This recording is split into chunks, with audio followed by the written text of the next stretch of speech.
Lanzarote, a land of volcanoes, black sand beaches and whitewashed houses.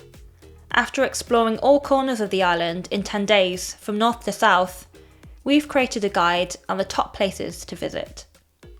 In this video, we'll tell you the must-see beaches, most charming towns and coolest sights to check out. We'll also share its top natural attractions. The rugged volcanic landscapes are out of this world. We loved our time here, and hopefully this video will help you understand why. It may be the 4th largest Canary Island, but it has one of the biggest personalities. Join us as we walk along countless promenades, discover untouched sandy beaches, and feel like aliens on the surface of Mars. Welcome to Lanzarote.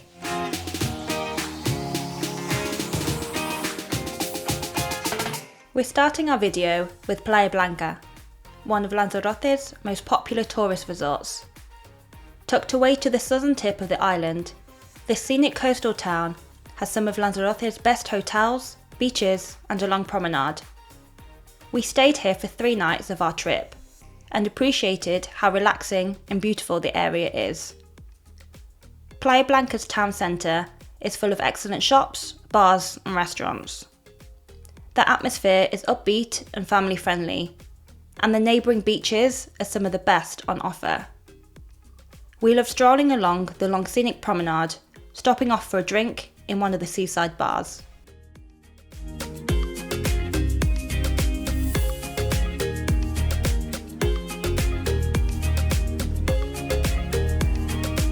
Just along from Playa Blanca sits one of Lanzarote's most beautiful beaches.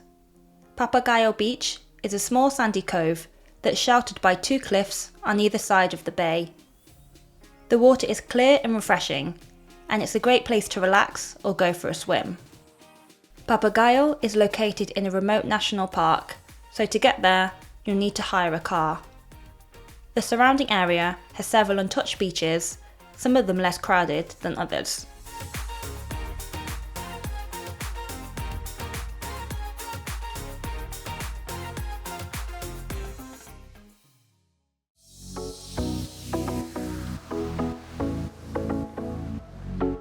One of these nearby beaches is Mujeres Beach.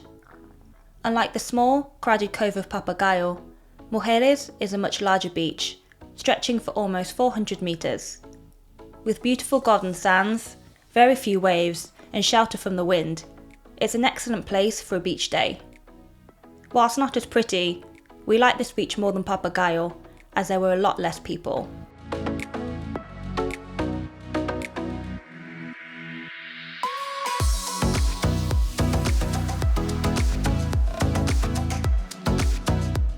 Another site to check out in the Playa Blanca area is Rubicón Marina.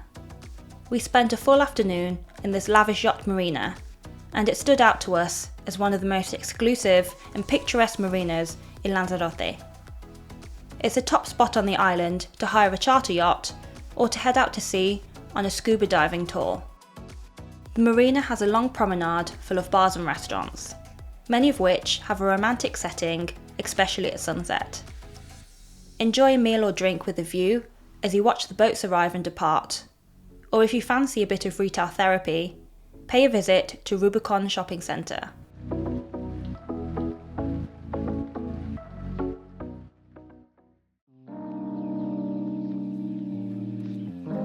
We can't go any further in our video without telling you about Lanzarote's #1 attraction, Timanfya National Park. This sprawling natural park was created after a series of volcanic eruptions in the 18th and 19th century.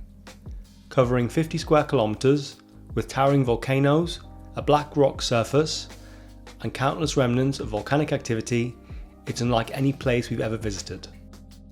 To see the park, you can book a guided tour or use the park's own bus tour. The coach drives you around the key sites of Timanfya in half an hour, and although you can't step out to see the park or walk around it, the tour still manages to capture the beauty of the volcanic landscapes.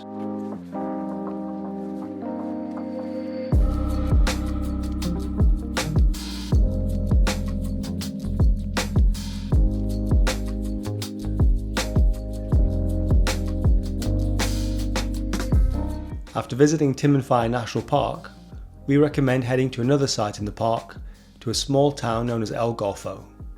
It's a small fishing village that's surrounded by lava rock formations, black sand beaches, and some amazing scenery. The Green Lagoon is the star attraction here. This brightly coloured lagoon has formed on top of a volcanic cone. The edge of the volcano has then been eroded over time by the sea, creating a semicircle volcanic formation that leads to a black sand beach.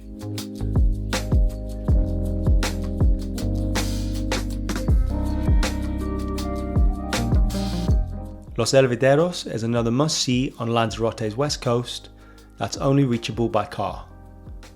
This dramatic collection of volcanic rock formations is one of the most intriguing coastlines on the island.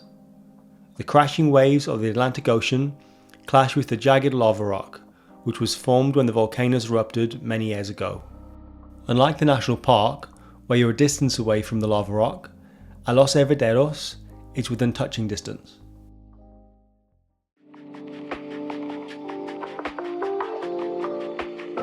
Visit Lanzarote and you'll soon discover that much of the island's architecture was influenced by visionary and designer César Manrique. Jameos del Agua was the first of César Manrique's projects on the island. Built into the opening of a volcanic lava tunnel, this cave and art exhibit is designed to show perfect harmony between art and nature. It's a unique place to visit in Lanzarote and is one of the most popular César Manrique attractions. Therefore, we recommend arriving early in the morning in order to beat the crowds.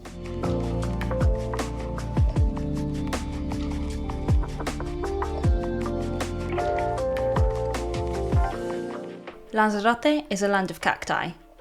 You'll find cactus plants everywhere you go, from hotel displays and people's gardens to the black sand landscapes of the rural areas. These intriguing plants come in many forms, and the best way to see them all is the Lanzarote Cactus Garden.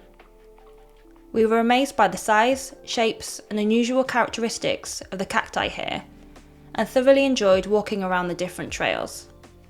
There are over 4,500 species of these plants all in one place.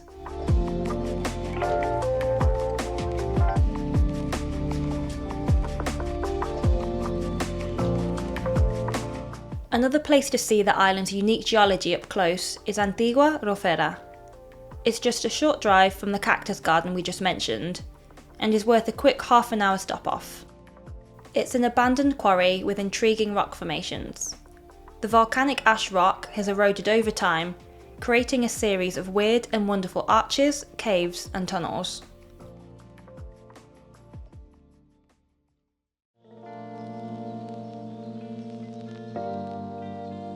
We're now heading a little further south to the popular tourist resort of Costa Teguise. A top place to stay for tourists, it has countless hotels, bars, restaurants and cafes. It's also known for its beaches. We had a delicious iced latte in a coffee shop called Cactus Surf and Coffee before heading to the beaches to relax. Playa de las Cucharas is the main beach. There's also the tiny cove of Playa del Jablillo, a sheltered bay that's perfect for swimming. Whether you're looking for beaches or simply want to wander around the shops and cafes of town, Costa Teguise is a great place to visit day or night.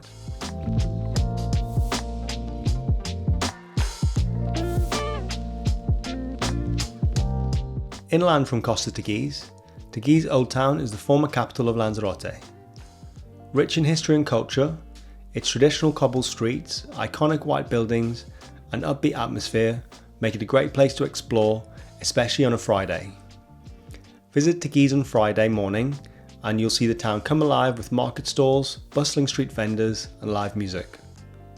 When we visited, the market was cancelled due to a heat wave, but we still appreciated the beautiful architecture and upbeat atmosphere of town. It felt very different to Lanzarote's many coastal towns.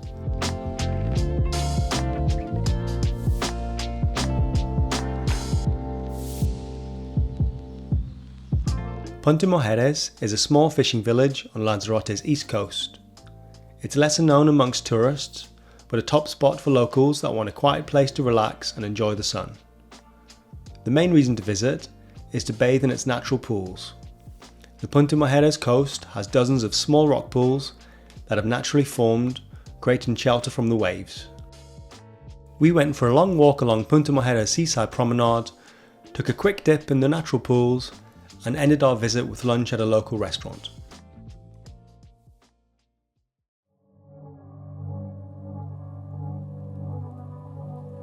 Next up is an activity that was quite possibly the highlight of our trip. Unknown to many, but quickly gaining popularity, Caldera de Los Cuervos is a small, easy hiking trail that takes you directly into the caldera of a dormant volcano. After parking up in the tiny car park, there's a 10-minute gravel trail across black volcanic landscapes to reach the volcano. You can then walk through the opening into the crater.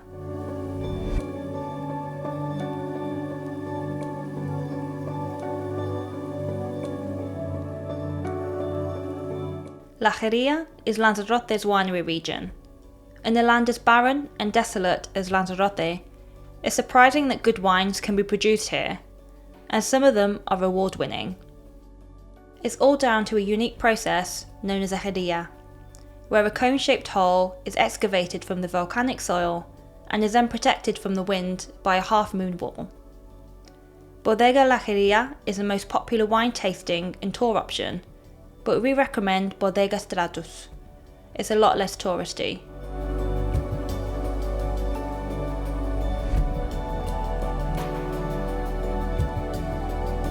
LagOmar Museum is another one of César Manrique's impressive projects. Designed in collaboration with Jesus Soto, this unusual house has been built into the side of an old volcanic rock quarry. It has a series of traditional Canarian white buildings, lush tropical plants, and a swimming pool.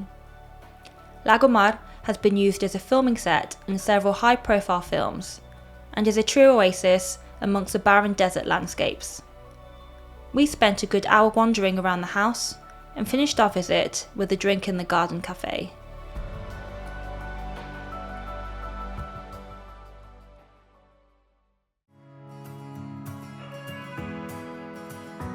Arrecife is the capital of Lanzarote.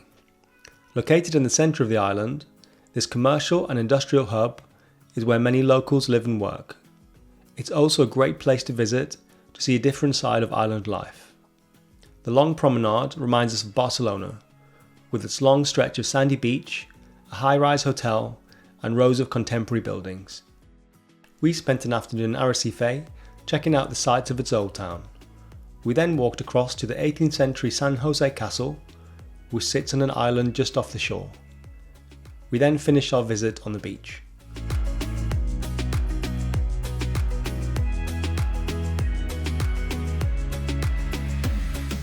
Out of all the unusual landscapes and rock formations, Las Grietas is one of the most impressive. These intriguing crevasses have formed in the rock face over time at the base of a volcano, creating a series of narrow winding passages that you can walk through. The Las Grietas rock formations are completely free to visit. They're still relatively unknown compared to the other sites in the island, and we appreciated the lack of crowds. Be sure to wear good footwear and long trousers, as you'll have to do a little bit of rock scrambling in some areas.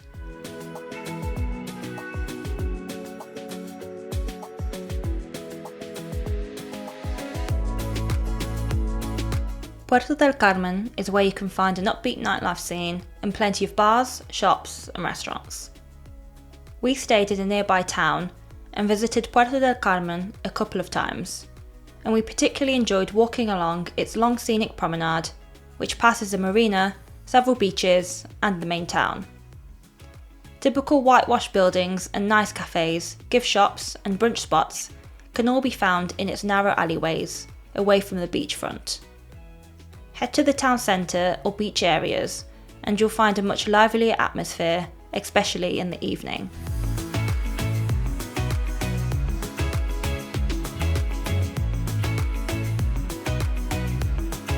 Biosfera Shopping Centre is the top place to shop in Puerto del Carmen. Spread out over 5 floors, this outdoor shopping mall features brands such as Levi's, Mango, Zara and Pull&Bear. We went up to the top floor of Biosfera and were surprised to find a mini golf course, an outdoor cinema and a rooftop bar.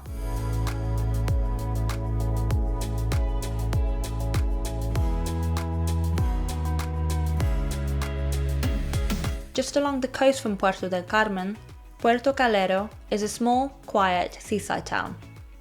Known for its marina and a key departure point for boat trips, it's a nice place to visit for a morning walk or to have lunch with a view. The most popular way to visit is to start your journey in Puerto del Carmen and walk the 1-hour cliffside route to Puerto Calero. This flat, dirt trail takes you along the cliffside, giving you some gorgeous coastal views no matter the time of day.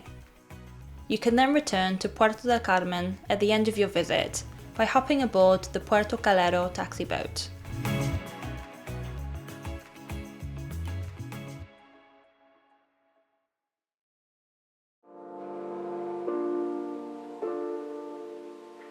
The César Manrique Foundation is yet another attraction dedicated to the famous artist, and it's one you can't miss. Designed by César as a place to call home after you returned from New York in 1968, this large multi-floor house is seamlessly integrated into the volcanic rock landscape it was built on. The upper floor of the building gains inspiration from Lanzarote's iconic white architecture, while the base is an underground labyrinth of hidden rooms and cave-like features. It's unlike any museum or art exhibit we've ever visited and was very cool to see.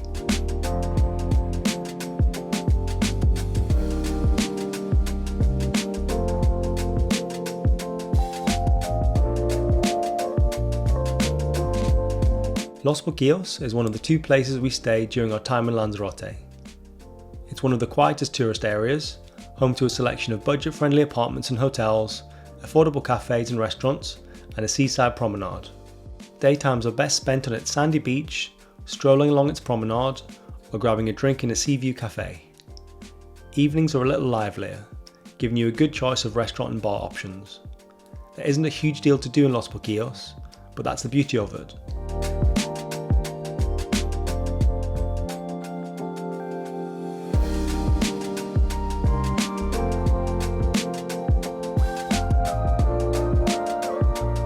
Slightly further along the promenade from Los Pocillos, you'll find Matagorda Beach and an airport viewing platform. Positioned right next to the runway, this scenic coastal spot gives you a great view of the planes landing in Lanzarote Airport. If you're a keen plane spotter or just want a leisurely walk or bike ride, we recommend hiring a bike and cycling along the promenade to the viewing area. The roar of the aeroplane engines flying over your head is an exhilarating experience.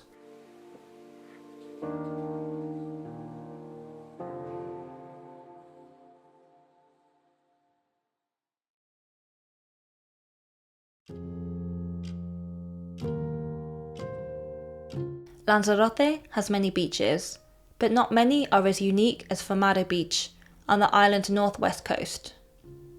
Famous for its challenging waves and a top destination for board, kite and windsurfing, this 6-kilometre long stretch of sand is perfect for a beach morning or afternoon. When we visited, the beach was covered in a mysterious sea mist. It set the scene for some of our favourite holiday photos.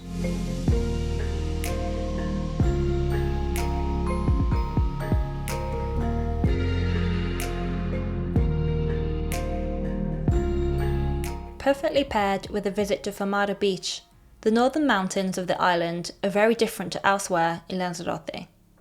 Winding roads, volcanic mountain ranges, and lots of greenery make this region a great place for a road trip. Mirador de Risco is a place to go to capture the beauty of the mountains. The viewpoint overlooks a remote Risco beach below, and is surrounded by dramatic cliffs on either side. We were a little unlucky with the weather, but could still appreciate the view and surrounding scenery.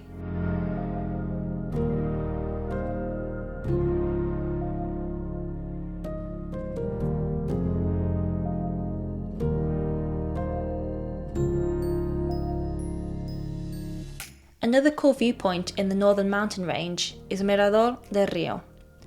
This purpose-built viewing deck has been constructed on the cliffside, giving you a fantastic panoramic view of the beaches below and Graciosa Island in the distance. After paying a small entry fee, you have access to several indoor and outdoor viewing decks and a panoramic view cafe. The only downside to the viewpoint is the unpredictability of the weather. When we visited, the cliffside was shrouded in cloud and sea fog, so we couldn't see much.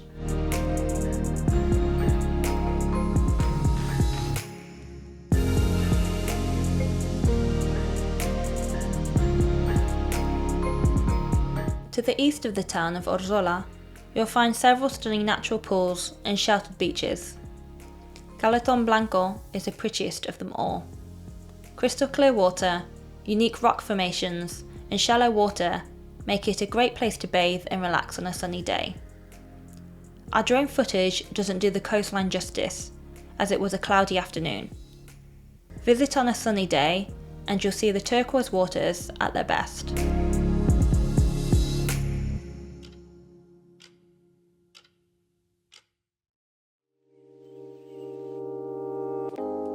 A popular boat trip in Lanzarote is a visit to the island of Graciosa. It's one of the smallest islands in the Canaries, and is one of the last remaining places in Europe without any paved roads. To get there, you can board the frequent ferry boat from the town of Orzola. The journey only takes 25 minutes one way, and there are frequent return sailings. We planned on visiting, but called off our ferry trip due to the poor weather. It's best to visit Graciosa on a sunny day if you can, as the main places to see on the island are beaches.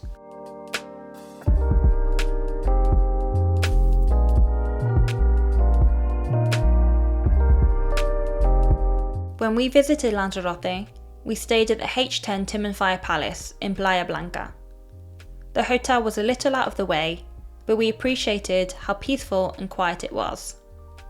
It was full of excellent facilities, and we particularly enjoyed the restaurants. It had some of the best hotel food we've had in Europe. Check out our review and guide on our hotels channel, or click the link in the description box to book a room. That brings us to the end of our video on the top places to visit in Lanzarote. For such a small island, Lanzarote has some amazing things to do and unique natural attractions. It's one of the most intriguing places we visited.